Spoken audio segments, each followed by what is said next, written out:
Asexual Life. This is a place to be for education about asexuality, all things asexual. I share my asexual life journey in order to help you in yours. If you haven't already subscribed, hit that great big subscribe button right here, right now. Please hit that bell icon so you get notified of every time I go live like now or post a new video. So I'm coming live to you again from my mobile phone because I'm doing stuff on my Mac. And I really can't open any more windows because it starts things crashing, and I'm doing some important work on there at the moment. Some website work. So yes, in today's video, I want to discuss with you how you can tell if someone is serious about a relationship or not. So in asexual groups, there are a lot of people saying, I want a relationship, and the reason behind that seems to be because they're lonely, right? So how do you tell if someone's really serious about a relationship or someone's just wanting a relationship because they're lonely? Now, first of all, an important thing you need to know is it's not okay or good to get into a relationship with someone or be looking for a relationship because you're lonely. This is coming from a place of lack and of neediness, and the central focus is all going to be about you getting out of that loneliness, and it's going to center a lot around a feeling, an emotion of making you feel good and validated, right? Once that emotion has worn off, it's like, where is the relationship, right? Because usually a lot of the people that are looking for a relationship that I'm finding in asexual groups, they're coming from a place of lack, a place of neediness, a place of wanting someone just for the sake of healing their loneliness or patching over their loneliness rather than healing it, And this is really, really not good, right? Because when you come from a place of lack and of neediness, you really need that other person to validate you and to give you these positive woo-woo emotions, right? And all very well in the beginning, but someone is going to get hurt down along the line. Someone's going to get hurt, right? So it's not just yourself you need to think about. You need to think about the other people that you're putting this out to, right? Because if you're looking for a serious relationship, have you really thought about what that entails? Because the majority of asexuals that I'm coming across have not. Not for 1 minute. You ask them what they want, they're like, I don't know. This is not just one particular person. I was talking to one particular person today, but this is not just them, right? It's a lot of people I've come across. I even put this in the message to the person on the post. There's a lot of people that in an asexual group there's a lot of people that don't know what they want, right? A lot of people posts and saying, oh, are you afraid of being lonely, right? And that is a valid thing, if to feel that way, if you're asexual, you are going to get older. And some people who are really romantic, they really strongly desire a person there, right? I love being single, but I do strongly desire a romantic relationship at the same time, which really don't go together. I'm focusing on my career at the moment and myself, right? But I still desire to be with my Indian asexual soulmate wherever he is. I still want that. I've still been visualizing him today, talking to me and holding my hand and stuff like that. So I still think about that all the time. Because I really want a serious relationship though. Like, I think about what that would look like. And this is the huge difference, right? Someone who is not serious about relationship and is just lonely, when you ask them, the number one question you should ask them is, what are you looking for in a relationship? Hi, Stevie. I think a platonic foundation is needed for most relationships, but that is my opinion. Right, okay. Yeah, I mean, if you mean platonic, I don't experience platonic attraction, but friendship definitely should be the root of all good relationships, and basically is the root of all good relationships. So if a person can't be really good friends with someone first, or they've not developed a deep friendship, usually, not always, but usually it doesn't last. But there are exceptions. There's some people that get into a relationship really quickly and it does work out really well. Right, my best friend and their partner have been together for over 9 months and they got into a relationship quickly, and my best friend's moved to live near them now and it's working out really, really, really well, right? So there are some people that hold back and they don't take any risks and they don't take any chances, and then that opportunity's gone. So, I do believe to seize the opportunity when it's in front of you as well, because I believe it's very important, as life is very, very short. Like, I haven't met the right asexual guy for me yet, like I thought I had, but I haven't. So, I still picture my Indian soulmate. I picture him more and more clearly, which is good, I guess, because it means I should be meeting him sometime in the future. So, you know, I still believe he's Indian. I still see him, you know, in my visions. So, and the more I become myself, the more I become the better version of me, the more likely I am to meet him anyway. So that's what I'm working on myself at the moment. But I do believe, you know, friendship is a foundation for any really good, healthy relationship, you know, and you should be best as ever friends, you know, there should be that element to it. But you know, there's a lot of, like I said, there's a lot of asexuals, and they you know, they are posting because they're lonely, right? So one of the questions, if you're coming across an asexual and you think, God, that person might be nice to be in a relationship with, I like some things about them, I wonder if they are serious about relationship. These are some of the questions you can ask them, right? And if they are not serious, then they will want to run away from the answers. They'll want to run away from talking about this. They want to get away from it. Or they might just be honest. Like I had a guy recently being honest, saying, in the end, oh, you're right, I haven't thought seriously about it, which was great, you know, because I'm glad they admitted it. But I asked them these questions because I know that it will repel someone who's not that serious about relationship. Someone who's serious about relationship does not mind being asked relationship questions, in-depth questions, questions about the future, questions about what they're looking for in a relationship. Someone who's not serious will hate these questions. They'll be like, oh my God, this is scary. I've only just met this person. I feel really like, why are they asking me this? It's really dodgy, but actually it's not dodgy. What's dodgy is someone saying, I want a serious, you know, I'm interested in a relationship. Yeah, they're not even serious about it. That's what's dodgy, because that is unstable and it's coming from a place of their needs, as in they need some emotional, you know, feeling, because the loneliness is too much to bear. And that's not a healthy relationship. That's not even a relationship. That's just a need that that person wants met. And however they get it, usually some of the signs that they're not even serious is they definitely do not know what they want. Usually you ask them, what are they looking for in a relationship? And this is the number one question you should ask someone when you first meet them. If you meet them from a dating group or singles group or dating app, what are you looking for in a relationship? Ask them that question. Because if they don't know what they want in their relationship, they haven't really thought about it, which means they're not serious. This is a question I wished I'd asked some people, guys, in the past, because if I had, it would have sorted a lot more things out a lot quicker and got to the crux of the matter, because I've ended up being with guys who are non-committal, emotionally unavailable, and don't know what the friggin' heck they want. So basically, someone who doesn't know, someone who's not serious about relationship will not know what they want. So when you ask them what they're looking for in a relationship, they won't be very specific. They'll say something like, I don't know, or IDK, standing for I don't know. They'll say a very, very basic stuff like, oh, I just want someone to love me. That's a very, very basic thing. That's not a relationship for a, oh, it's nice to see you again. Phenomenal. Nice to see you again. Lots of love to you too. Thank you for coming back again. So, like I said, someone who's not serious about relationship, when you ask them what they're looking for in a relationship, that will make them want to run a mile, right? And if they say, oh, I don't know what I want in a relationship, or it's very general stuff like I just want someone to love me, which is nice, it's cute, but that's all it is. It's cute, right? You can't have a relationship based on I just want someone to love me. And I said to this person, so I went on to ask them questions like, what would a relationship look like to you on a daily basis? And they were like, what do you mean?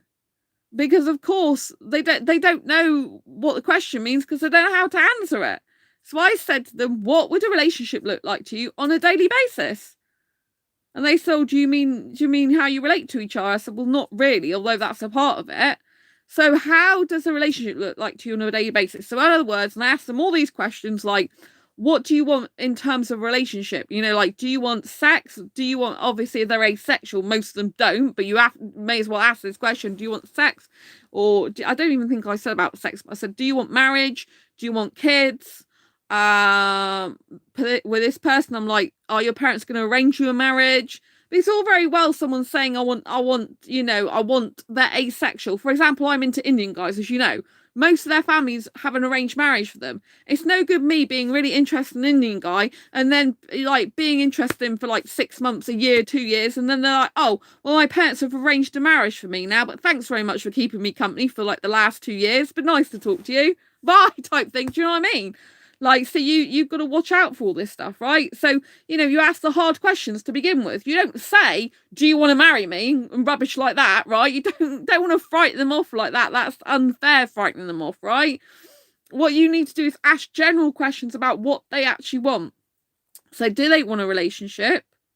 Do they want a relationship established? But what does that relationship look like? Do they want marriage? Do they want kids? You can ask if they want sex, especially if they're on the you can if they're on the more grey end of the asexual spectrum. Do you know what I mean? Or you can ask like another question which is more subtle, which I asked this person. So what physical touching do you like? Like, how intimate do you like the touching to be? Like, what's your limits? What type of, where do you go with it? Because this is really important, right? And then you need to be asking them, so in terms of how does the relationship look on a daily basis? Like, what would you be doing with each other? Like, would you be living together or would you be living separately? You need to be asking this question. Would you be living together? Would you be living separately? What job would you have? Right? You might say, what job do you want the other person to have? How would you see each other? How many times a week would you want to spend with each other? If they don't live together, how many times a week do you want to spend with each other? How much communication do you want? What modes of methods of communication do you want to use? Do you want to use video chat? Do you want to use audio chat? Do you want to use texting? Do you want to see the person in person? How often do you want to meet up? If you're doing video chatting, how many video chats do you want a week?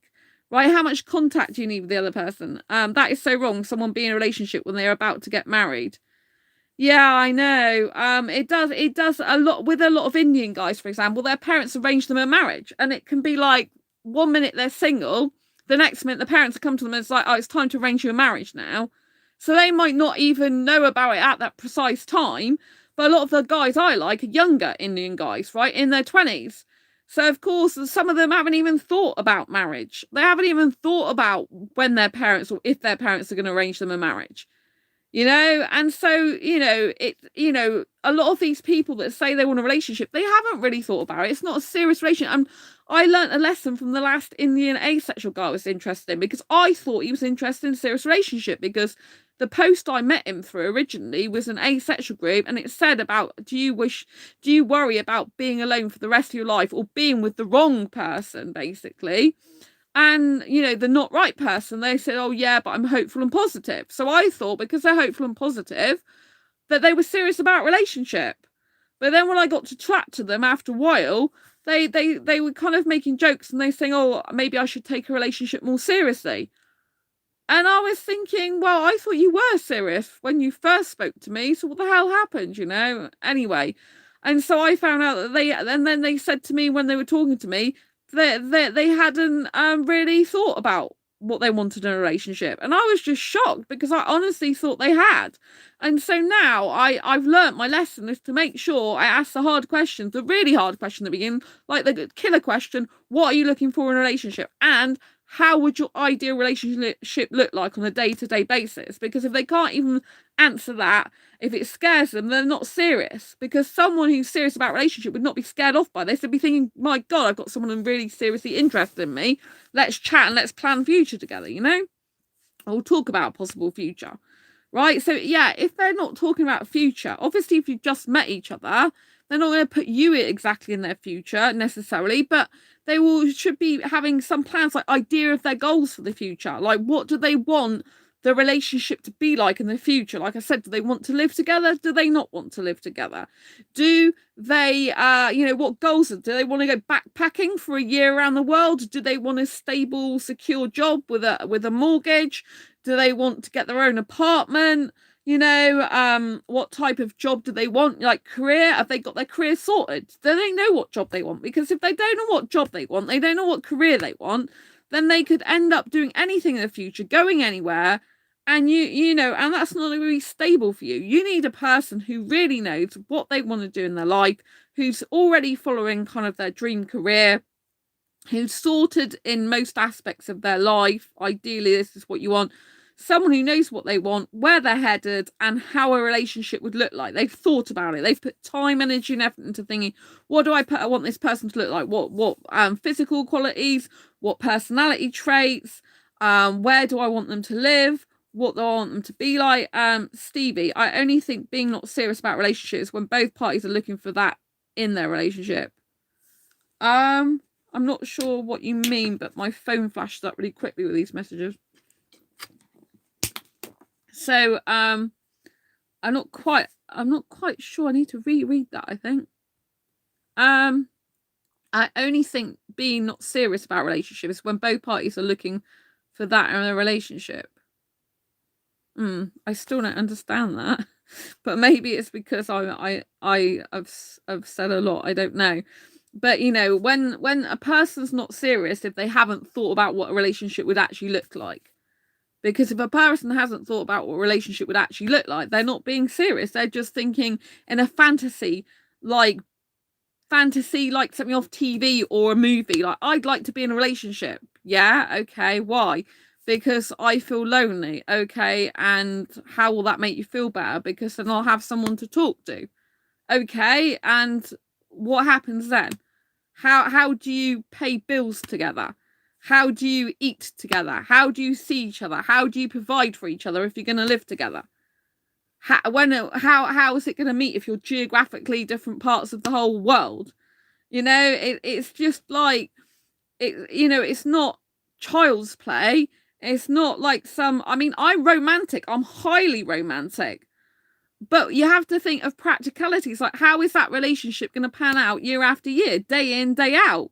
When people aren't perfect, when people have like their lives going up and down all the time, when things aren't like just smooth running and, oh, what a wonderful feeling this is, you've got to think in terms of like, long term, like what you want to do with your career, where you see yourself headed, what your ideal settled scenario looks like. My settled scenario looks very different to a lot of people's settled scenarios.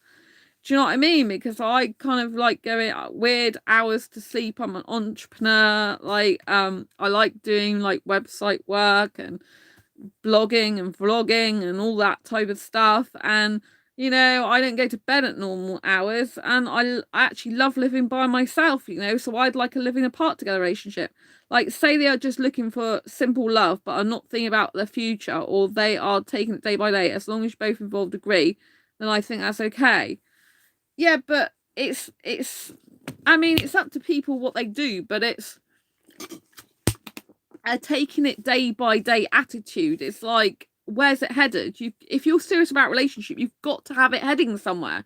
You've got to have a goal together. You've got to know what the end goal is, because otherwise it's directionless. You don't know where you're going. And if you're serious about relationship, you need to know where you're headed, because just going by a day-to-day basis, it depends on which way you mean that, but you've got to have an end goal. Like, some people who for example are having long distance relationship, they'll go on for years like that, and unless someone, I totally agree with your point of view. Oh, thank you. So if someone's in a long distance relationship, for example, one person has to move towards the other in the end. They have to move to live nearer together or with each other, because it just doesn't work. People spend years of their life, 3-4 years. I've seen it happen time and time again. I've recently seen it happen, unfortunately, to someone who watches this channel, and they were in a relationship with an asexual, but they weren't asexual themselves. And unfortunately, they are not together anymore. And they've been in a long distance relationship, I think, for over 2 years. I think 3 years nearly. And that's really sad for them, and so, and it's like, I'm not going to speculate why it is, right? I think I know why it is, and I don't think it's to do with asexuality. Actually, I don't think it's to do with the fact they're different orientations at all. But that's that's their private business. I'm not going to discuss it. But basically, I've known in the past other people, and long distance usually does not work unless you've got a fixed end goal. Like, within 8 months, I'm going to move to that person. Within a year, most people should move within a year. Most people should be going on holiday to see their other half within 6 months, really. Do you know what I mean? You shouldn't be lingering and leaving it. But obviously, we know there's problems with money and all that lot. But it's just like, eventually, most of the time, people long distance will split up if they do not have an end goal in mind, if they do not have some sort of like, this is where we're headed, plan together. You have to have a plan together, especially if you're long distance, right? So, you know, like in my case, I'm a non-mover. I love where I live. The only other place I'd possibly consider moving or living in the UK is London, because I do love London. It's my second home. But I really love the flat I specifically live in. I've got everything I need here. It's very good value for money. And so, you know, at the moment, I'm really settled here. I've got the shops near me. I've got the quayside near me.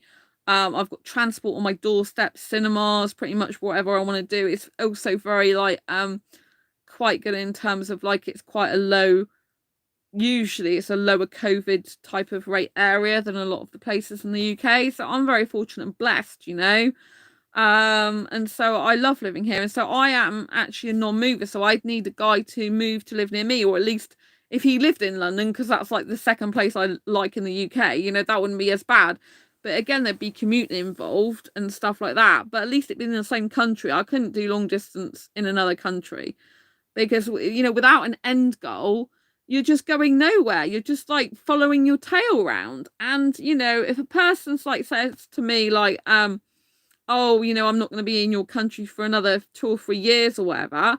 It's like, well, I can't be in a relationship with that type of person. First of all, they need to get their butt over here. I say this to lots of Indian guys who go, oh, I really want to come to the UK.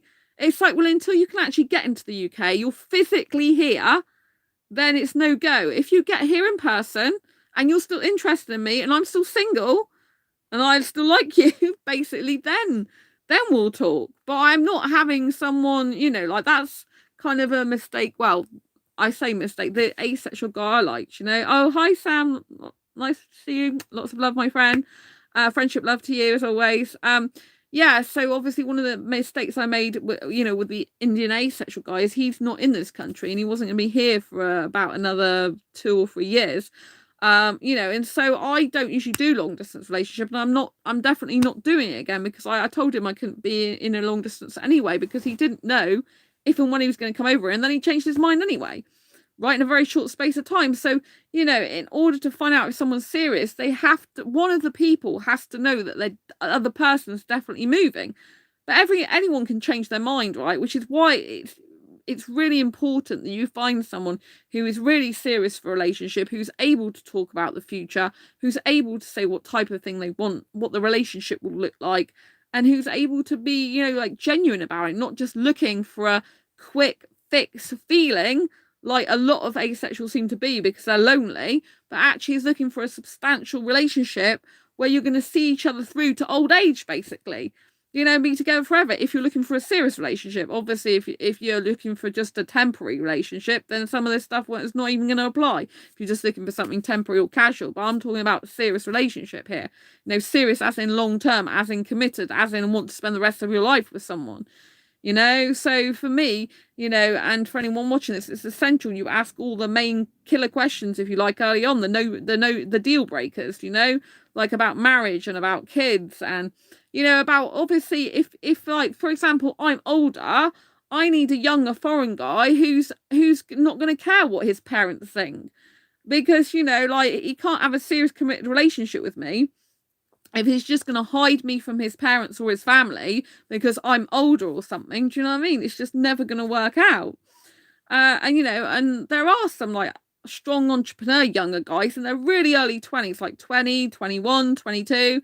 And they really don't care what people think. You know, they put themselves out there, and I probably will end up with a guy probably who's a young entrepreneur guy who really doesn't give a toss what people think about him. And he's like, you know, really self-assured, got his own business, knows what he's doing, and don't care what people think, you know? Because, you know, that's the type of guy I need, really. Someone who's stable, strong, who knows what he wants, isn't afraid of being with an older girl, and who couldn't care less what people think, and just really likes being with an old girl, you know. And so for me, I have to look at other things about a serious relationship, like, for example, like, does the person, but this does apply to anyone, does the person want a secret relationship? Like, do they want to keep you secret, or do they want to tell their family and friends about you? Because if they don't want to tell their family and friends about you, then you are literally not that important to them. And so therefore they're not that serious. That's another sign they're not serious. Another sign they're not that serious is they don't make time for you. They make excuses as to why they can't speak to you. Right? Obviously someone can't speak to you 24/7. They've got their own friends, their own life, you know. But if they're just constantly making excuses, they're never planning video dates with you, for example, they're never planning to chat to you, then that you're always instigating messages, they're never instigating them to you, it's all you driving the relationship, then they're not that serious about you.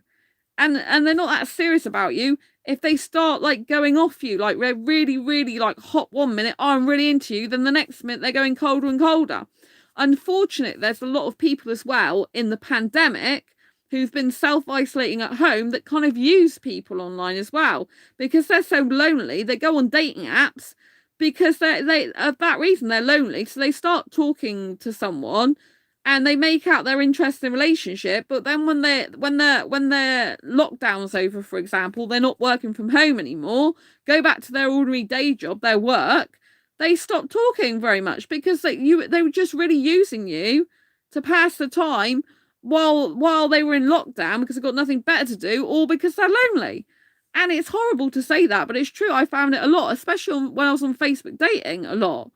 But, you know, I think even like the asexual Indian guy, for example, like, you know, he's like went back to his normal desk job, if you like, and then it was kind of like I was pretty much out of the picture. I'm not, you know, and he was doing another course and all sorts then, you know. But you know, it's just like, if someone really cares about you, they really love you, they want you in their life, they will make time for you no matter what. I get really busy, but I still make time for my friends. I still make time to message people. I think some people think I don't do much, or I'm on that, you know, like people who are new, for example, to me, I think they think because I message back that, oh, she's got quite a lot of time on her hands. It's really not the case. Because even, you know, even though I'm still off poorly from my day job because of my broken ankle still recovering, you know, I've still got other stuff I can be doing. I'm never not doing anything because I not want to sit around being bored, you know. It just doesn't suit me. It's not that, I'm not that type of person. So I'm busy like doing website work or, you know, stuff like that, you know. It just makes me feel good. So all good for the mental health, it is. Very good.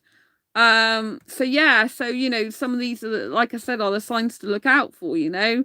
Ask them like the hard questions about relationship, like what does it look like, tell me what that looks like, tell me your ideal scenario, tell me how it works on a day-to-day basis, tell me where your ideal place is to live, tell me what your ideal partner is. Like, you know, some people haven't even thought about what type of personality they want that partner to have.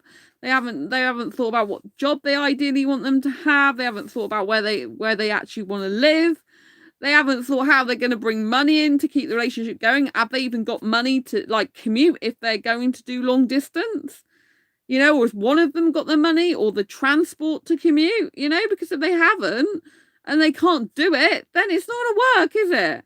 So, you know what I mean? Because obviously I get really interested in younger guys. Some of them aren't even working, or they're working part-time because they're studying, right? So, you know, and if they live far away, then it's going to be really difficult to see them, right? And so, you know, all these things have to be taken into account.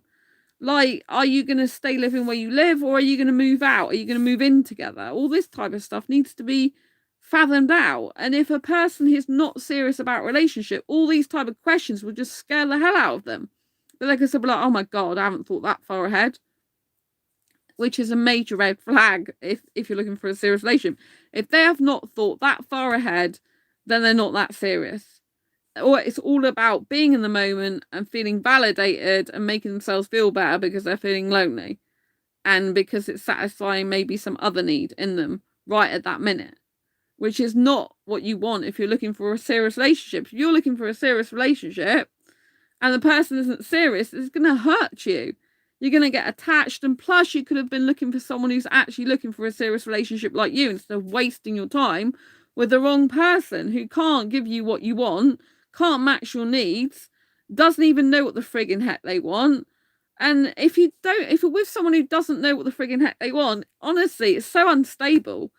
You can't be stable with someone who doesn't know what they want, because they are just not giving you the stability you need to see a future together.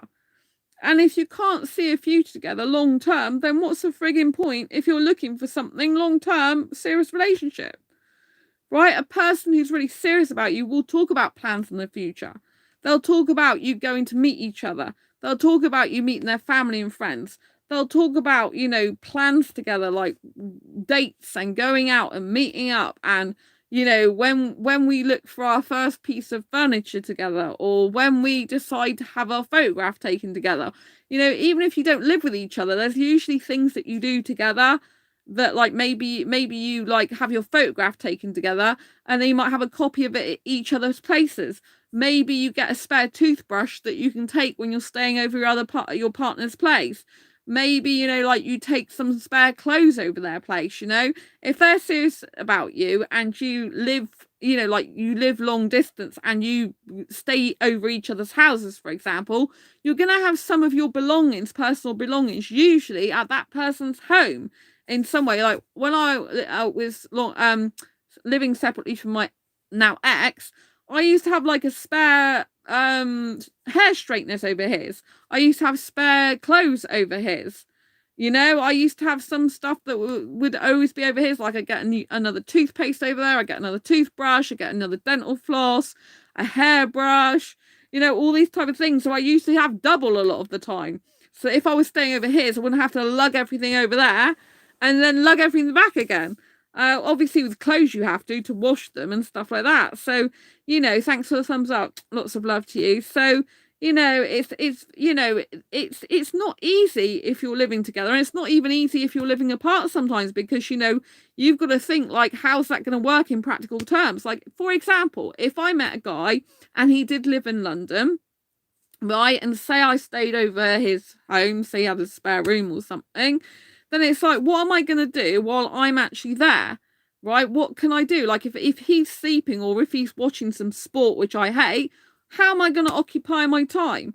Like, I'm probably going to have to be on my mobile phone preparing something, like either answering social media questions, being on social media, doing some vlogging like this, doing something useful for the business stuff that I do, for the entrepreneur stuff that I do, for helping asexuals. I can't sit there being bored while the guy's watching sport and just do my head in, but obviously if I'm up there and I'm staying in his spare place, I can't tell him not to watch sport because it's his house. In my flat, it's a sports-free zone. Do you know what I mean? And how many days a week could I spend up there? Well, if I'm working a day job, for example, I can't spend like more than 2 days a week up there if I get 2 days off together, right? And I probably I'll need to travel up there and travel back, so it's not going to be very practical unless I went for the day, really, because if I'm leaving work, then I'd have to get some food, and then by the time I got food, it'd be too late to travel. So you kind of got to think of all this stuff. If he's got a car and he can just come and down and see me on his days off and stuff, that would be ideal, really. Or train for a day or something. We'd probably have to book a month in advance, but you'd be talking about all this stuff, and discussing it, right? I don't have the money to go and do that right now, but and if I don't, that's another thing, if I don't have the money, then I'd need to find a guy who really did have a job where he could come down and see me and stuff like that, or had, like I said, had his own car or stuff like that, right?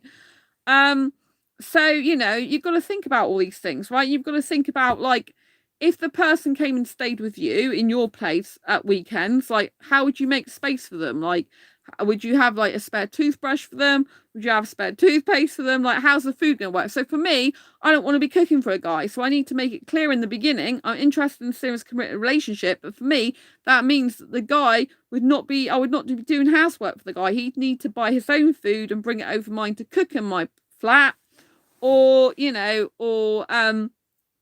basically to cook for himself, or buy sandwiches out, or do something. If he wants to cook, that's fine, because I don't like cooking, but then he needs to wash up after himself, because I specifically get paper plates to avoid like much washing up.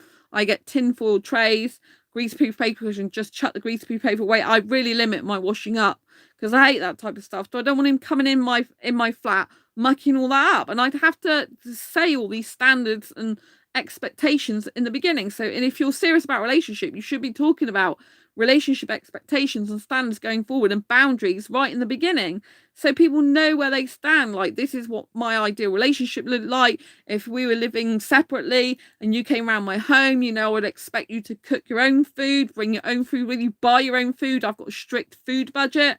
I don't want to be spending money out on that person. I know that might sound horrible to you, but I've got a strict budget. I have a lot of money I have to spend on my own food because I've got a lot of dietary requirements, costs a lot of money. I don't want to be buying stuff for me and buying stuff for another person at the same time. Like, some guys eat a lot more than females do because they need more for energy. Washing dishes sucks. That was a chore I had to do every day. Oh, bless you. Yeah, I mean, I don't do it every day. I leave it for a few days because I live on my own, that's the thing. Like, obviously, if a guy was coming round to my flat, I'd have to make sure that was done, really, because I'd feel a bit bad leaving that in the sink with him coming around, So I'd probably have to do stuff like that more. But if he was like bringing food to mine and cooking it, then he can wash up after himself, I'm really not interested in that life. I hate it. I've had that life in the past, and I mean, because I got fibromyalgia, stood doing washing up hurts me, and I don't want to do anything that hurts me. I know I have to sometimes, but I want to do the least amount of that as I have to do. So I need a guy who's either into housework himself or okay with bringing his own food. Like, one of my best friends has been looking after me, and he brings his own food over, brings his own sandwiches and stuff, so I don't have to worry about anything like that. Sometimes he cooks my food and still brings his own food and eats his own food himself, and because he gets sandwiches, there's nothing to wash up. So and that works out very well. He doesn't mind doing that because he just always knows that's what I'm like and prefer, so it's no big deal. But like, I've met one guy who's Indian, for example, and he really hated that about me. It's like, oh, well, that's not very nice, is it? I'm like, well, that's the way I am, and it's not about not being very nice. It's about, my own self-love and self-care, and why should I be doing something that I don't want to do that doesn't make me happy? That's the thing. Sometimes people say, oh, if you love someone, you'll do anything for them, but you shouldn't do something for them if it's going to make you resent them or be unhappy and feel bad. Like, the truth is, I don't want to do washing up and cooking and cleaning for a guy. I hate it. I don't like it. It makes me miserable.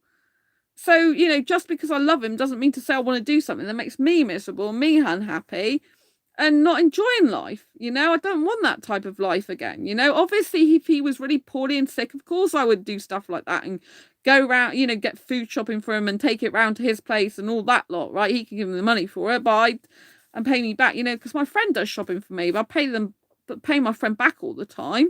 Because they've been doing shopping for me while I've got my broken ankle in recovery. They're still doing that twice a week because my ankle's still not right. It's still got some fluid on it. It's still got some swelling. Still got pain every day. It's been like this since April. I've broken it. Obviously, it's better than it was in April. Much better than that scenario, but it's still not right. You know what I mean? It's still like I can't, walk on it from any length of time without it hurting me. So, I'm still using one crutch outside at the moment. So, you know what I mean? I need a person who's going to be aware of my disabilities as well. Like, I will tell them up front, I have fibromyalgia, I have generalized anxiety disorder. I try and manage really well, but I have these conditions, right? Because I don't want to, if I'm serious about a relationship myself, I would be telling the person up front these things about myself. Similarly, I would want the person to tell me if they're serious about a relationship with me, then tell me if you're like autistic or got any mental ill health or any other difficulties, because, if you're looking for a serious long-term committed relationship, the sooner you tell the person this stuff, the better. If they can't handle it or deal with it or don't like it or it's not suitable for them, then that's fine. You haven't got too attached to them. But if you're serious about relationship, you be saying this very early on about, your conditions and disabilities. So, you're laying it on the line because you want a future with that person. You're not messing them around. You're not hiding stuff from them. And if anyone gets defensive and gets angry with you asking them questions about themselves or their life, that's a huge red flag for don't bother, right? No one should get angry or resentful of you asking them questions about yourself and about stuff. I cooked a Christmas feast a couple of years back, and by the end I was so tired to even eat it. Cooking takes effort. Oh, bless you. Yeah, I hate it. I did cook for my best friend actually at Boxing Day. They bought me food. Christmas Day, sorry, it was. Christmas Day? Yeah, Christmas Day. Or was it Christmas Day or Boxing Day? I can't even remember. Christmas Day. It was Christmas Day in the evening because they bought me Christmas lunch out, a 3-course meal. But I did actually cook them on Christmas Day, and I never usually cook. But there's no shops open to get food, and so and I was cooking my own food. I thought, and they liked all my food, which is good. But it took me like an hour or two, an hour and a half, 2 hours nearly, I think, to cook food, which it doesn't usually take me that long. But I was like trying to get everything to be good. But yeah, they did like my food though, which is great. But that's a one-off that I don't usually do. They were very honoured to get that privilege. But they couldn't go and buy anything out for themselves because they were open. But Boxing Day we actually went to Nando's, so I remembered that now. Yeah, I enjoy cooking when I'm in the mood for it. Other times like it is a no. Oh yeah, you're good at cooking, Sam, aren't you?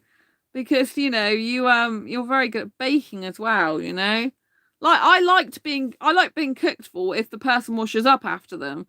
If they don't, it's just like, well, you've just caused me loads of work. So it just takes the feeling out. Shouted to the mums and dads who cook a whole feast at the holidays every year. Yeah, shout out to the mums and dads that do that. Yeah, my mum usually cooks at Christmas, but I couldn't be over there last Christmas because of the COVID situation. I don't know if we'll ever go back to the way it was because my mum kind of like, I'm not vaccinated because I can't have the vaccine. Not last week. I burnt and ruined things 4 days in a row. It helps if I can sleep properly, I guess. Yeah, it does, Sam. Yeah, so since lockdown, I haven't like even though it's lifted, but I've broke my ankle, so it's kind of like I can't really go much places anyway. But I haven't been to my parents for months. But because I'm not vaccinated, I'm not getting the vaccine. I got too many allergies to have the vaccine. I think my mum gets a bit worried about me passing anything on to her. But I mean, at the end of the day, people who are vaccinated can still get the virus, and they can still spread it anyway. So everybody tells me I'm a really good cook, but it just takes so much time, especially from scratch. Yeah, I mean, I've met some people that are really into cooking. Sam, sorry. I grew up cooking as I was one of 5 kids with a single dad. Oh, yeah. So it's some people really love cooking. Like, if I met someone who's really into cooking, that's great because it's like less for me to do. But having said that, I've got so many food allergies and intolerances. It's just easier to cook myself something, to be quite honest. And sometimes I get such low blood sugar. It's like I need food there and then. And if I can't get food in there and then, it's not very good. I'm not in a very good mood. It makes me quite angry. Not because I want to be angry, but it gives me the feeling of being angry. It's like I need food and I need it now. So it's actually better for me, like it's easier for me when I'm single because I know what I need and I can just grab it. Obviously, if I had someone who cooks and they want to cook at specific times when they felt like it or they were back from work and when they were hungry, it wouldn't necessarily be a good thing. So again, I would have to discuss all this up front with the person. So like, it's great if you want to cook for me, but at the end of the day, angry it's called. Oh, bless you. It's because I get low blood sugar. When you get low blood sugar, you have to put yourself first and go and get some food. But it's not always easy. So sometimes I have to have snacks just to eat while I'm waiting for food to cook because my blood sugar levels got far too low. And sometimes I get really dizzy and sometimes I start slurring my words and sometimes there's weird stuff that goes on. So, I just have to go and get food. But one of my exes, he wasn't nice in a lot of ways, but he was good at usually cooking me food actually when I was in a really bad way, as in low blood sugar, because I worked a job back then and I couldn't just take breaks as and when I liked sometimes because I was too busy with customers. And so blood sugar would just go extremely low to the point of where I could barely see out of my eyes when I was going back to the train station once. It's all grey and everything. So, again,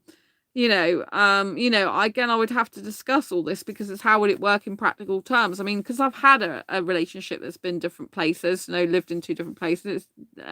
I know the feeling of low blood sugar. It feels so horrible. Oh, Stevie, you understand me. Yeah, I mean, I get low blood sugar and I get low blood pressure as well. And some of the symptoms are very similar. So sometimes I don't know if I've got one or the other or both at the same time. Because I often get like a feeling like I'm rocking on a ship that's usually low blood pressure. below blood sugar, I kind of feel like, whoa, it's gone down really quickly and I need to get something quick, you know. But sometimes they can both make me dizzy, so it depends. Like my family traditionally, everyone apart from my mum's dad when he was alive gets high blood pressure. So my mum's dad used to get low blood pressure as well. I get low blood pressure, but the rest of my family gets high blood pressure. But in some ways it's better to have low because you've got less chance of heart disease and stuff like that.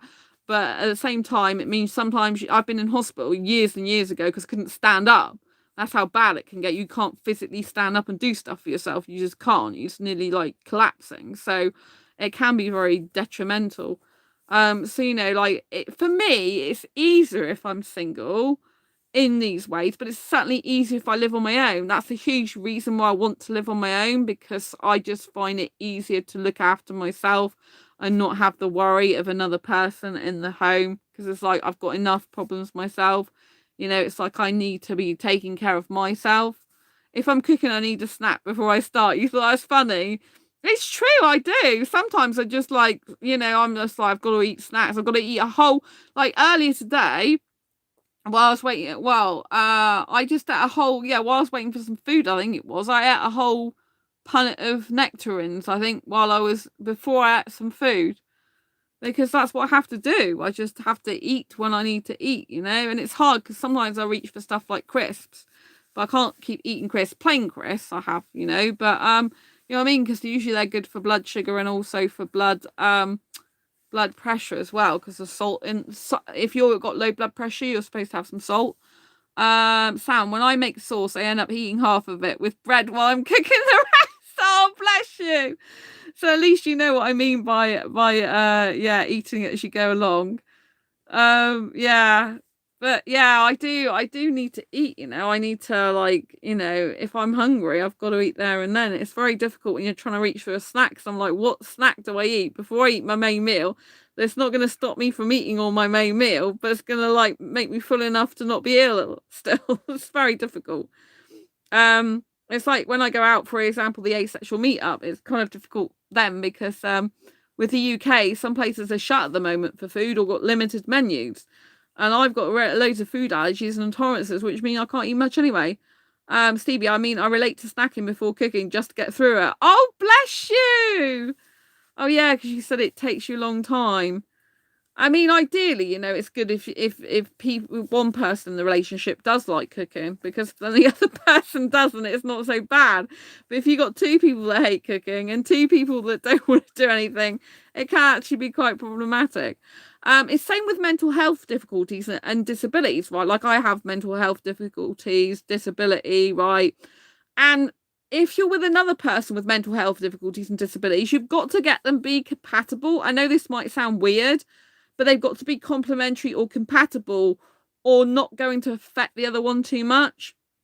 So, for example, I have an anxiety condition, which has really been a lot lower lately in the last week or so, because I've been doing a mind self journal. And to be honest, it's really, really helped my mind incredibly. I'm going to release it soon to the public to buy. But, you know, it's just been very therapeutic. And so kind of like, and I did some courses before that, and it's just been really good. Like my mind's anxiety's been better, like reduced. But, you know, like, for example, with anxiety, like if I got into a relationship with another person who has anxiety, you know, you've got to be careful you don't make each other too anxious. So I know that might sound weird, but it's the same with depression. If two people suffer depression, you got to be careful that you don't make the other person too depressed, because if two people are depressed and they're talking about depressive things all the time, then it can make one worse than the other or make you both worse, which that's similar to anxiety. If you've got anxiety, then the other person get really anxious about something, then the other person get really anxious, and you just feed off each other until you end up in a ball of fire of anxiety. So one of my friends who comes to help me, they have really high levels of anxiety, but so do I sometimes. So we have to be careful and mindful not to let that affect the other person too much. And obviously when you really care about a person, of course it might affect it anyway. When you're in I'm not in a relationship with this person, they're my friend, but if you're in a relationship, for example, you're more intimate and you see each other even more usually. you got to be careful of these type of things. You've got to be aware of them, very self-aware and aware of how you're affecting each other in the relationship and being around each other. Obviously, someone can't be happy 24/7. I'm not saying that. But I'm saying you've just got to be aware of it. Like, being self-aware is good for yourself as well as the other person. So, it's like, it's no good if two people have a disability where you've both got this kind of same disability. And for example, say something needs to be done in a house, right, in a home, and you've both got the same disability, which means you can't do this thing. It's going to be more difficult to have a relationship if neither of you can do that thing. Whereas if one person's got a disability, the other person's got a different type of disability, but it means you can still do the other things that the other person can't do, then if you live together, for example, you can help each other out by one doing the thing that the other person can't do and vice versa. So you've got to really get complementary mental health and disabilities. They've got to be complementary or go together or can live together, still be together, not something that would literally disrupt to be unhealthy, if you know what I mean. So you just got to watch that, right? Because obviously if I got a disability, then obviously I would be open to someone who else has got a disability. But if that person's disability would just not work with mine, you'd end up with two people who can't really help each other and who actually probably might make each other worse. Then it's not going to be any good, is it? So, you've got to be thinking about all these things in kindness and in lovingness. And, and some people sometimes are better off living separately. It's like, because I've got anxiety, there's a lot of things that I do that I don't really think of so much when I live on my own. It doesn't really, like, for example, toilet rolls. I have this thing where I can't go too low on toilet rolls because it just freaks me out. Right now, if I was living with someone, they might think that's strange or weird, and they may not like. I don't want to live with someone, but if I did, they might use toilet rolls, and then they get down to like 3 or something, and they think that's fine. But for me, I'm in a panic, and I'm thinking, oh my god, there's not toilet rolls. Like, why didn't you get them? And they're like, oh, I'll get them after work, and then they forget, and then I'm like, the main thing I'm focusing on at night is not my having company with them. It's I'm fixated on toilet rolls. And what if we ran out and stuff like that? Because that's the way my mind works. Whereas if I live on my own, I make sure I have 1 or 2 packets spare in all the time. And I'm talking like 9 rolls at a time or more. Then, I don't have to worry about that because it's just me to look after. And it's like I've just made sure I've got extra. It's like when I run out of something, I need to get something else. ASAP, I need to have a spare one of something. So for example, I use coconut oil on a certain part of my body because I can't use I can't use chemical products and so I ran out the other day, and so I quickly, like, straight away bought another one. It's like I have good bacteria for my immune system, but it's like I've got to keep one in stock, so I've got to buy one, so I've always got one in stock, or when I'm part way through or a little bit start the next one, I buy another one because it's imperative for my health and well-being. I've got that peace of mind. Anxiety, you want some peace of mind with anxiety. So these are the type of things I do on my own. If I was living with someone, they probably wouldn't think about, and it probably wouldn't be a big deal to them. But it's like really crucial and critical for my life that I have these things and that I'm secure in the knowledge that they're there and they're there when I need them, and I don't have to worry about being short of them. Especially because it's my health stuff. I can't like muck my health up. I need certain things to live as well. In place of like medicines, I have to have like natural stuff, and if I don't I have to take them. I can't not, even though they're expensive, because it's life threatening stuff. So one's a thyroid condition. If you don't get if your thyroid doesn't work, you can die. Your whole organs and stuff pack up. So there you go. I have to look after myself, and all this type of thing needs to be discussed in a serious relationship. I'm going in real depth now because I think, there's just not enough people out there in the asexual dating sites and groups that are really taking a relationship seriously. They say they want a relationship, but they're not thinking about all this stuff. They're not thinking about the bigger picture, like how would you function together as individuals? How would your mental health affect each other? How would you live together? How would you, if you commute together, you commute to each other's places if you don't live together? Where where would you store your clothes at their place? Where would you store spare items? How would they fit you into their life? How often are you going to communicate? How are you going to make time for that? How are you going to make time for video chatting? How are you going to make time for messaging? How often, how frequently do you want that?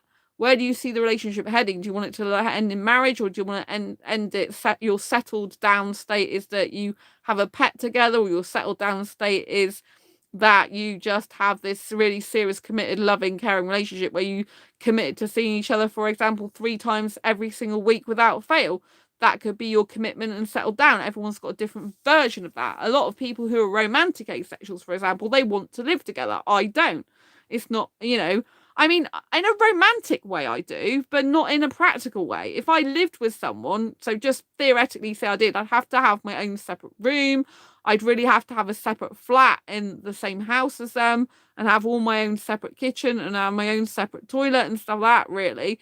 That's it. Anyway, ideally, if I had to live with someone, I think it'd have to be two separate flats in the same house or something, so we each had our own space but still lived within the same building, if that was to happen. So I've been thinking about all this stuff, like, okay, say years later that you wanted to live with a person, but you didn't, but you did, but you didn't because you like your own space. The only way you could do that is section a house off into 2 separate flats or something. But maybe you'd have a joint lounge or something where you have some area where you actually share or something. I don't know. But you know what I mean? Like that thing, I don't know. Because I don't know if it'd be better just to have 2 completely separate flats. So, there might be some things that you don't totally know because you haven't actually put yourself in that position and you don't know how it would work out. So not everything's got to be completely fixed. But the fact I'm even thinking that far ahead and what's considered a possibility is just pretty big. At the moment, I'm settled in my flat here. I love it here. I don't want to move. I mean, I say I don't want to move. I do think about moving to London because I think a lot of my future's in London. But I think really I'm settled here for now, and the prices in London are horrendous. I was looking at some of the rental stuff. It's like way out of my price. I just like double what I pay here. And so yeah, it's not practical, but it's something I think about because I think about if I ever bought a place to live, for some reason I think rather buy it in London than buy it where I am now, in the city I am now. So obviously something must be going on in my mind where I don't actually see myself here forever and a day at this city, and I see myself more in London for some reason. Well, I know what the reason is because I think I should be a speaker on stage in London. I kind of visualize all this stuff. I just got to make it happen. But then I love the fact that where I live's got very clean air and I've got everything I need here.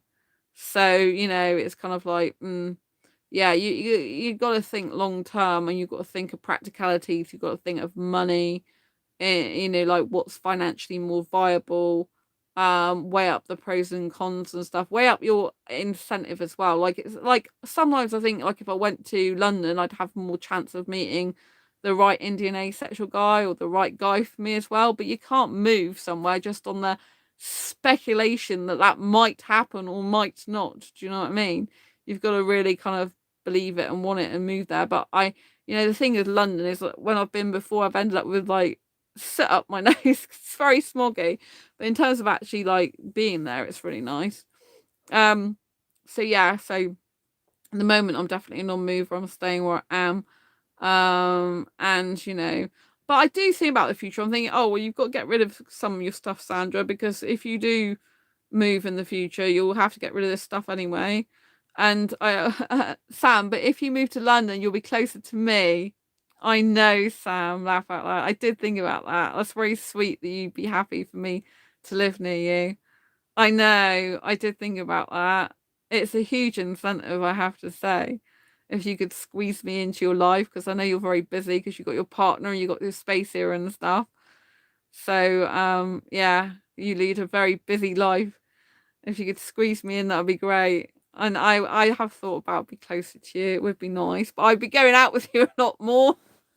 You know what I'm like? I'd be like, oh, let's go out. Let's go and eat in Nando's. Apart from apparently Nando's has got a chicken shortage and or got some food shortage and had to shut it when I'm filming this live at the moment. It'll probably all be open by a few hours. I'm sure we could do lunches at least once a week. Oh, bless you. Oh, that's really nice. That's giving me a lot of incentive, isn't it? It's giving me a lot of incentive. Oh my God. It's very tempting. How would you react to being dropped off in a forest, Sandra? I wouldn't like it whatsoever. I absolutely hate being in the countryside in comparison to the city. I'm not a nature person, and I would not want to be dropped off at a forest whatsoever, at all, ever in my life. I'm not that type of girl. Like one of my friends, the friend that's been looking after me, they really love that. Their ideal place is like a forest where no one can see them, no one around. I'm an extrovert.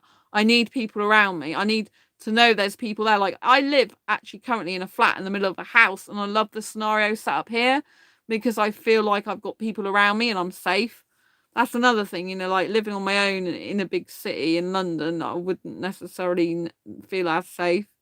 That's another. I'm very safe in this place here. It's the first place I've lived that I'm really, really safe, and I've lived here years.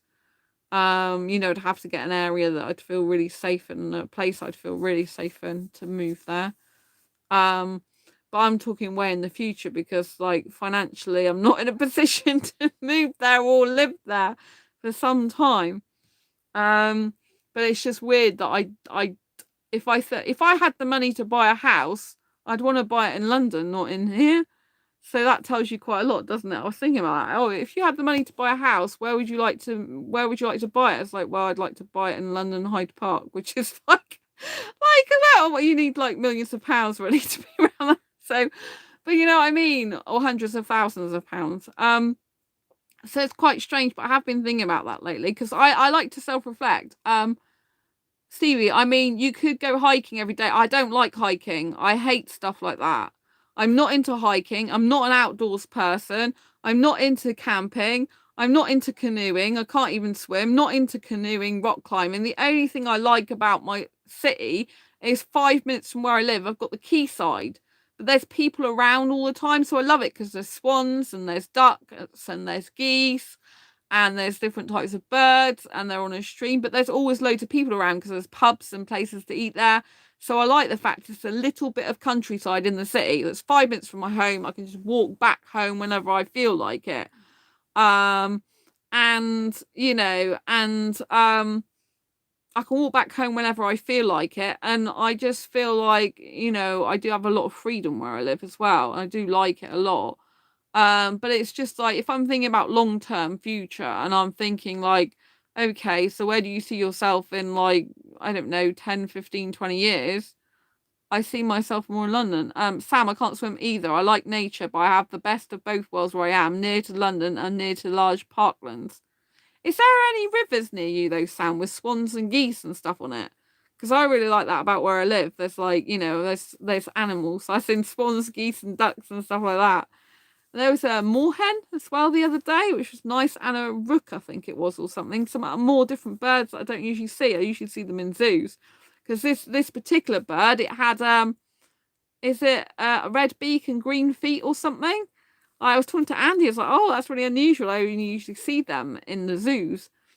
So that was really nice. Yeah, it's just really interesting though, because I think if you had the money and you needed to buy somewhere, Sandra, I don't see me buying it in my city and settling down here. There are rivers and lakes. I haven't been down there yet, but planning to take a ride down there soon. Oh, that's good. Yeah, so I just like, if I'm asking myself the serious question, if I had the money, where would I buy somewhere to? It'd be in London. If I could be a hermit living on a mountain for the rest of my life, I wouldn't mind. Oh God, I'd hate that. That'd be my worst case scenario. Because I used to live in the countryside for years and it really didn't suit me. I'm an extrovert. I need to be around people.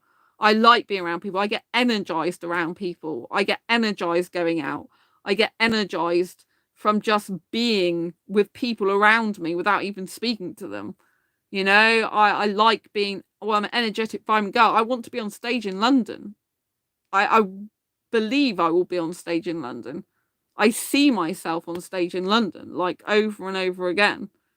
Like, I'm far from that at the moment in my life, in terms of physical stuff, as in physical reality. But I'd like a nice remote island somewhere, but I'd miss like 4 people. So I guess I shall have to remain where I am. I'm glad you've missed 4 people. Yeah. I don't. I hate living out in the countryside. I lived there for years. It's really not who I am. I felt isolated. I felt very, very lonely. I felt like an alien cut off from the world. I don't like a lot of empty space. So when the quayside's perfect for me because it's got people around all the time. So there's always space around it filled up usually a lot of the time, and it's easy for me to get home. And so, I don't feel isolated there. I don't feel cut off. I feel like one and at peace, really, because I can, got people around me, and I've still got animals, and I've still got the river. And so, yeah, it's nice. But I have been thinking seriously, like, if I was to miraculously get the money right now, landing in my lap, and I had enough money to buy a house outright, and I'm thinking, where would I buy it? I'd buy it in London. Like, that's what my mind says. I'm thinking I wouldn't want to buy it in Exeter because I wouldn't want to be tied down to Exeter for the rest of my life, staying here. And so the truth, I grew up in a village, lots of woodland, river, and farms around. Yeah, I lived next to a farm. Literally, you could see sheep out the kitchen window, because the kitchen was actually pointing to the farmyard. So I lived in a farmhouse. It was called farmhouse, the house I lived in. But my parents didn't own the farm, and the farm was literally next door, as in there wasn't even a door, as in the kitchen window looked out onto the courtyard. We have plenty of wildlife on every country road stitch. Yeah, like when my parents used to take me, for example, in the countryside for a car journey, my dad used to go and look at that, and I used to miss all the animals because I was more interested in talking about myself and my life than I was looking at all the nature and animals. And that used to annoy my parents no end. But that's who I am. I'm not really interested in nature as such. I'm not really interested in a tree. I'm thankful for a tree because it gives me oxygen to live. And so I need the trees. So it's very important. But I'm one of the few people in the world that'll probably admit I'm not really into nature. Like, if I go on holiday, I go on an action holiday, not action as in outdoor action as in theme parks. Well, that is outdoors, but theme parks, zoos, aquariums. I like doing stuff. So I'll have a rest when I come back. So, for example, if I was going on holiday in the UK, I'd be going to places with theme parks. So I would be going, for example, I would be going to London, then I'd be traveling from London to Chessington if my ankle wasn't broken and if everything was happy in my life and I had the money, blah, blah, blah. So, and so, yeah, so, I'd be going up to London, I'd be staying in London, I'd be going out to Chessington, Chessington's World of Adventures, that's a theme park. There's Chessington South, there's a train station. You go in there, going on all the theme park rides for the day, coming back, be absolutely knackered, and then go out again and do something like the London Aquarium the next day. And then I'll be doing Shrek Adventureland at the same time because they both go together, they're next door to each other, and I'd have nice food. And then I'd be going like another day to London Zoo. So I would have an action-packed week of doing stuff. Like, I would not be sat by a pool reading a book. That to me is utterly boring and a waste of time. One is I can go and grab a pool anytime I need. Not that I really want to go in a pool because I can't swim. And two is I don't really like reading. And to me, that's just a waste of life and time. And it's like you can do that stuff anywhere. You can't see that zoo anytime because you don't live near it.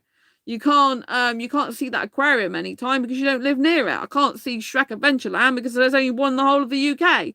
Do you know what I mean? Whereas you can read any single time of your day of your life when you feel like it. You can have a swimming pool on your doorstep nearly. Most cities or, even some towns, but most cities, they have a swimming pool.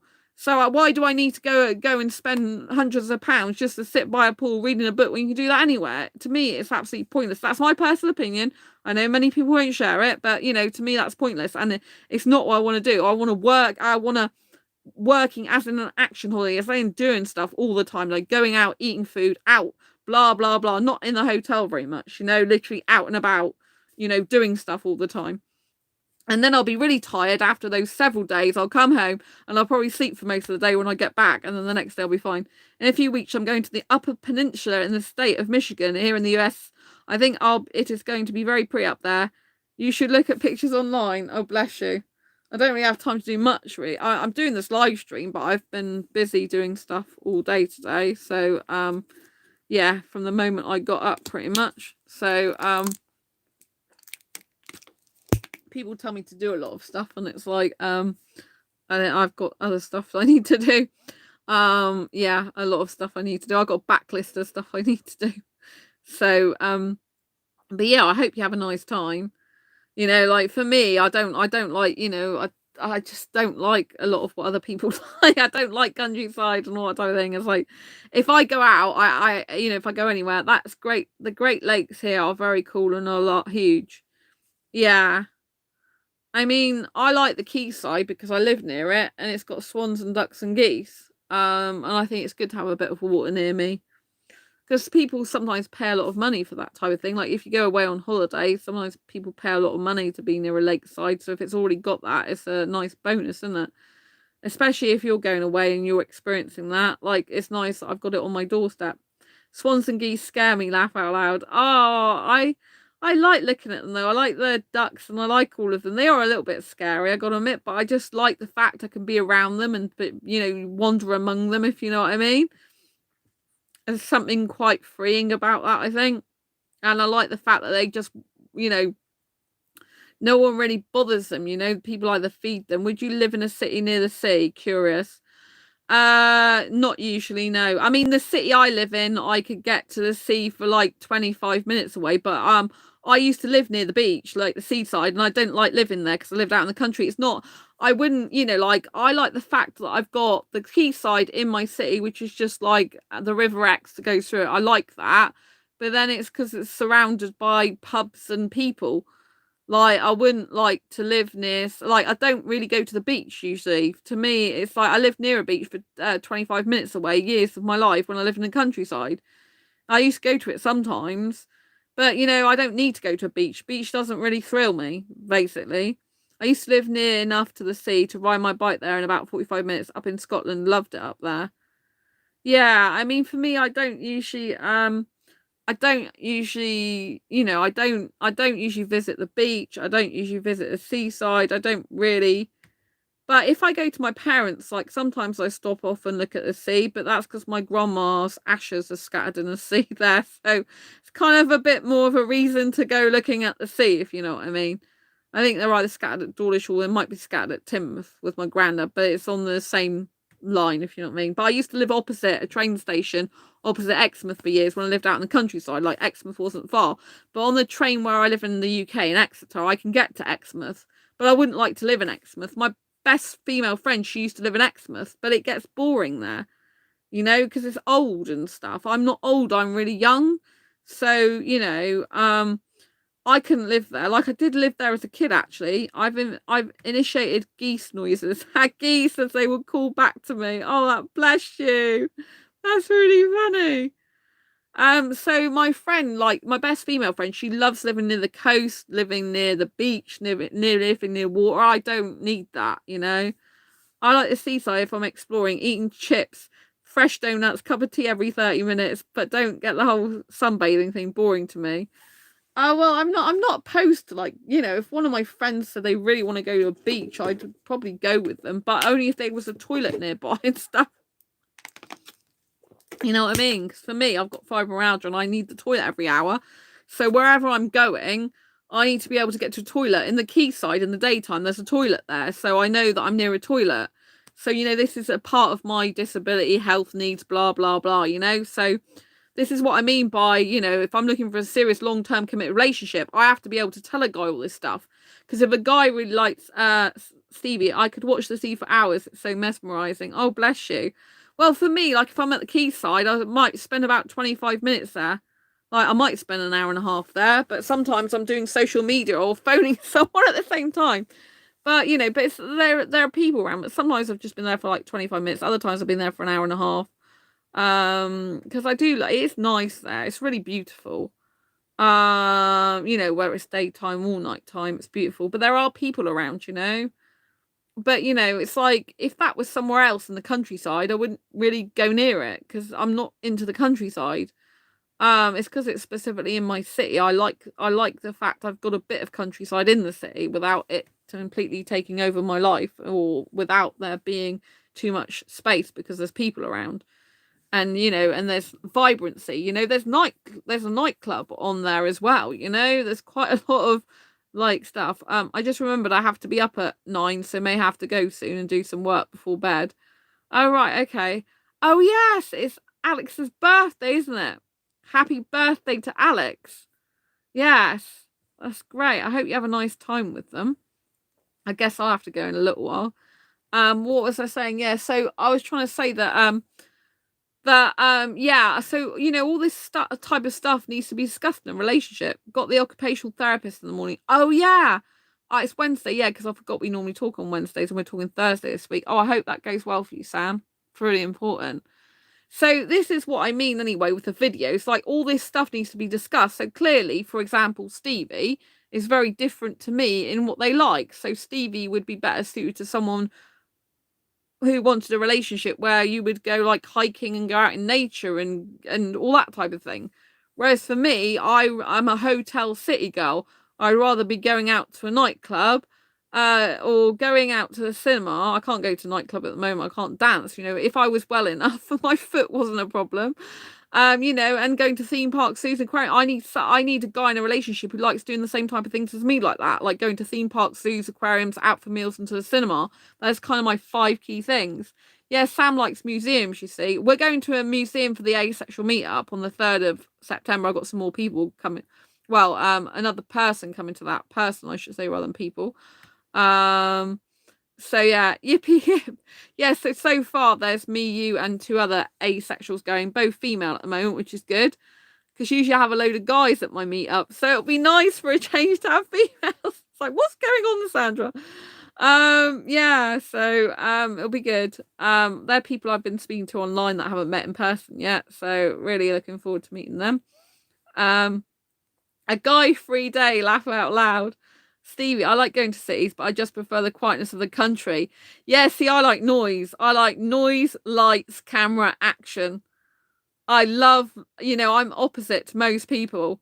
Like, if I go on the tubes in London, I chill out. I find them really relaxing, whereas everyone else gets stressed on them. I'm like chilling.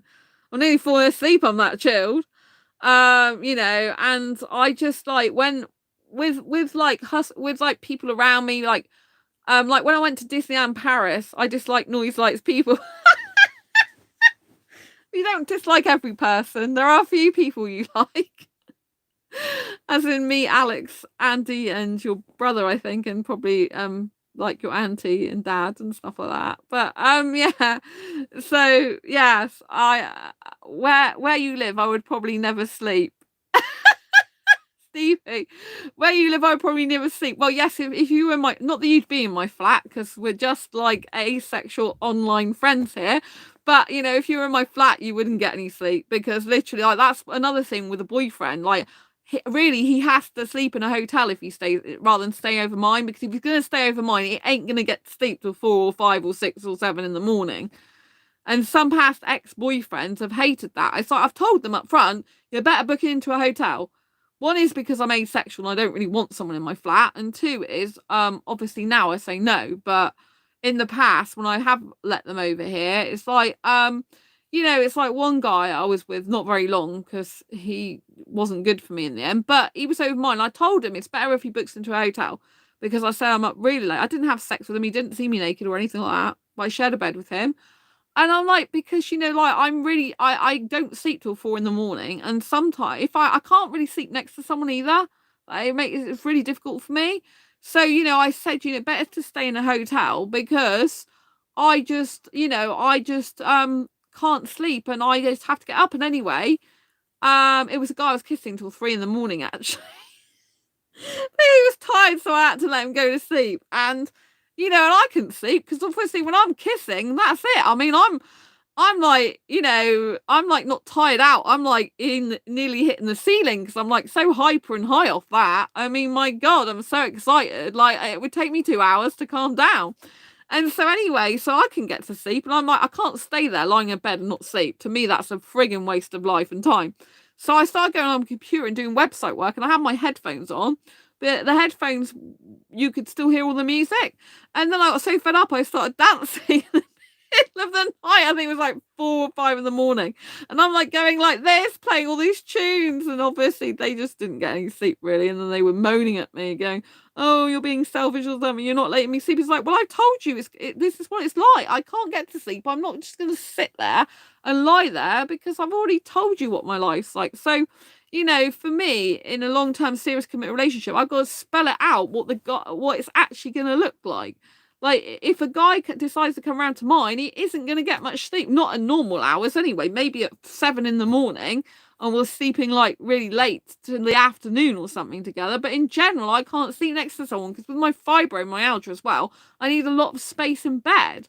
right? Because if anyone touches my pressure points, I can't sleep. But if anyone even gets near my body, I feel them as a presence, and I just like, for me, it's just not good for me, because I want freedom, and I have a double bed to myself so I can spread my legs out and spread everything out. Basically, I'm not good at sleeping next to anyone.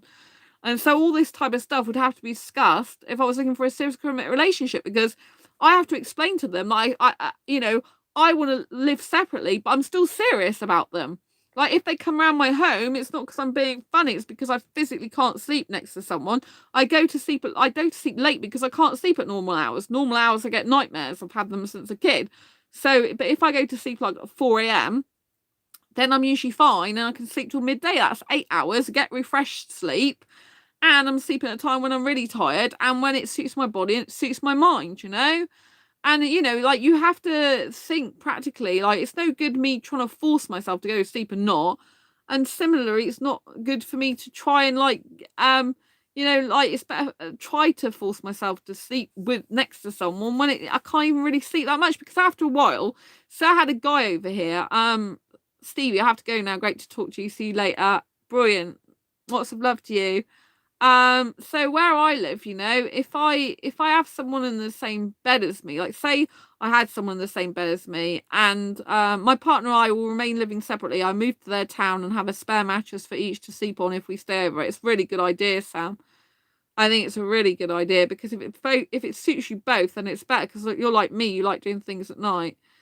Yeah, so for me, like, if I, for example, had a guy staying over, say he stayed over my like 3 nights in a row, I would hardly get any sleep because I can't really sleep next to him. And, and I don't sleep well next to a person, and I might get 3 hours sleep per night. I'd be absolutely knackered, and the relationship wouldn't be very good, because I'd be like kind of like not giving my best all the time because I'd be so tired. So it's not healthy really for me, and then it's not going to be healthy for him in the relationship. So all this would need to be discussed, because I can't sleep at normal times. If I try to sleep with a person next to me, I get a lot less sleep. And so then it becomes like 3 days and I'm absolutely knackered. And if I'm going, for example, if I did a day job, or even if I'm working from home, I need to be able to concentrate on what I'm doing. I've never liked someone in my bed. I prefer single beds. Yeah, you're the same as me, Sam, aren't you, a lot of the time? Which is good, because we can relate to each other. And it's like, if I have the person stay over and I can't sleep 3 nights in a row, and then say I do have a day job to go to, I just can't even concentrate properly at that. Come home absolutely knackered. I can't do any of my own work because I'm too tired to, and it just causes me to feel really unwell and poorly. I've done it in the past, but it's like not very healthy. You get to the stage where I really need to say something, but it's better to say something up front about all this stuff. Then you haven't got all this to worry about. People, can have they can see your expectations. So they're not like, oh, I'm going to be sleeping with you every night, like 5 nights a week or 7 nights a week, or even 2 nights a week. Or if I stay over yours, you're going to be able to go to sleep with me at 10 o'clock or something. It's just never going to happen. It just, you know what I mean? I'd just be bored rigid. And so this is what I mean by, if people are really serious about relationship, they'd be thinking about all this type of stuff before they even got into a relationship, and they'd have to basically talk through all this type of stuff with their prospective partner, and they'd have to see what their needs are as well. Like, some people I've met, they just have to live with someone and they can't not live with someone. So for me, that would be no good if they want to live in the same room as me. The only way that could be worked out possibly is if, like I said, you had a house that was split off into 2 flats or something, so you each had your own separate flat, similar to what I've got now, but obviously I rent from a landlord, and there's more than, there's 3 other people that live in the house, not just me, but I live in my own self-contained flat. So this type of scenario is quite good because I have the security of other people around me, but and the safety of that, but I live on my own. Sam, my mum moved in with both her husbands within less than a week of knowing them. Oh my God.